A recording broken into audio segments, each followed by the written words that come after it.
Exercice numéro 6, le bain pour poissons. Donc là, dans cet exercice, on vous suggère de lutter contre les mycoses qui lèsent la peau des poissons.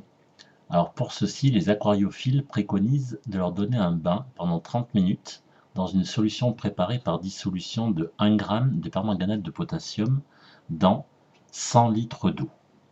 Alors on se propose de vérifier la qualité d'un de ces bains par méthode spectrophotométrique. On établit le spectre d'absorption dans un premier temps du permanganate de potassium et on mesure ensuite l'absorbance de différentes solutions de permanganate de concentration plus ou moins diluée mais de concentration donnée. Et enfin on mesure l'absorbance du bain qui donne une valeur d'absorbance qui vaut 0,140. Alors tout d'abord, la première question c'est de quelle couleur est la solution de permanganate de potassium. Alors pour répondre à cette question, on est obligé d'utiliser le spectre d'absorption du permanganate de potassium. Donc on s'aperçoit que ce spectre d'absorption, en fonction de la longueur d'onde, donne un maximum d'absorption situé à peu près à 530, à peu près 525-530 nanomètres. Donc ce qui veut dire que si l'on est à 525 nanomètres, cela correspond à la couleur vert. Et donc, la solution apparaît avec la couleur complémentaire du vert, qui est donc le magenta. Donc la solution de permanganate de potassium est de couleur magenta. Question 1b. À quelle longueur d'onde doit-on régler le spectrophotomètre pour effectuer les mesures d'absorbance?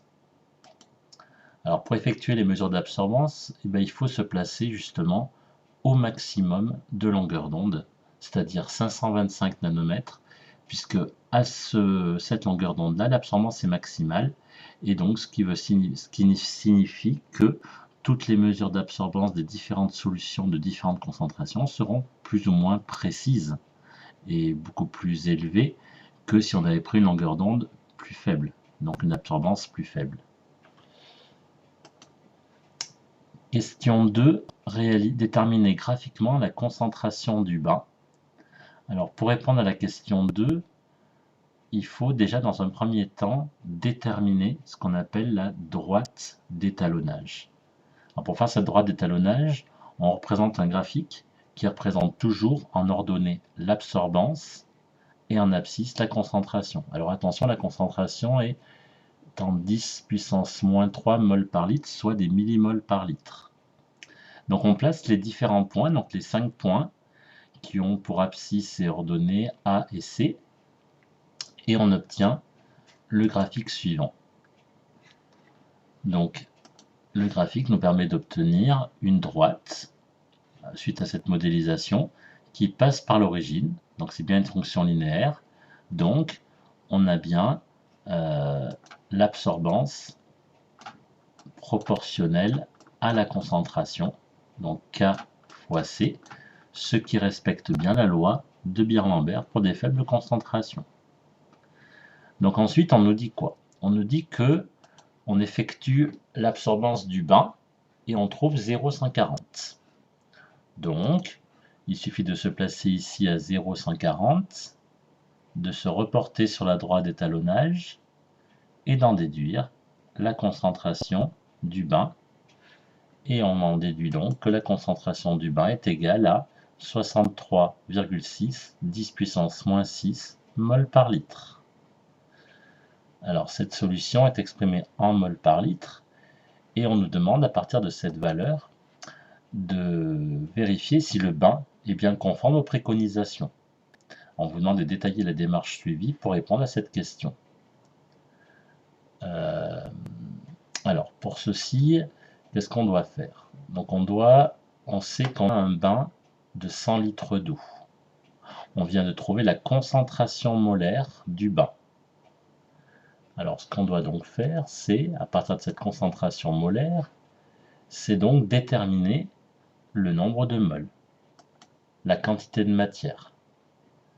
Donc on sait que dans 1 litre, si je reprends la formule précédente, dans 1 litre, j'ai 63,6 10-6 mol. c'est-à-dire 6,36 10-5. Donc, dans 1 litre, j'obtiens 6,36 10 puissance moins 5 mol. Ça, c'est mon résultat précédent. Or, le bain se fait dans 100 litres. Donc, ça veut dire que dans 100 litres, le nombre de moles sera 100 fois plus important. Et donc, on passera de 6,36 à 10-5 à 6,36 10-3 mol. Et donc, moi, ce que je veux, c'est vérifier les préconisations. Les préconisations, qu'est-ce qu'on nous dit? On nous dit que on doit préparer un bain pendant 30 minutes dans une solution obtenue par dissolution de 1 g de permanganate de potassium dans 100 litres d'eau. Donc moi, ce que je veux, c'est retrouver 5 grammes pour bien vérifier la préconisation. Alors, connaissant le nombre de moles, il suffit maintenant d'appliquer la formule qui permet de passer du nombre de moles à la masse. Et la formule, c'est la suivante. Petit m égale petit n fois grand M. Donc 6,36 10-3 multiplié par la masse molaire du permanganate de potassium que l'on calcule et qui donne 158 grammes par mol. Et on obtient bien les 1 g. Donc le bain est bien conforme aux préconisations demandées.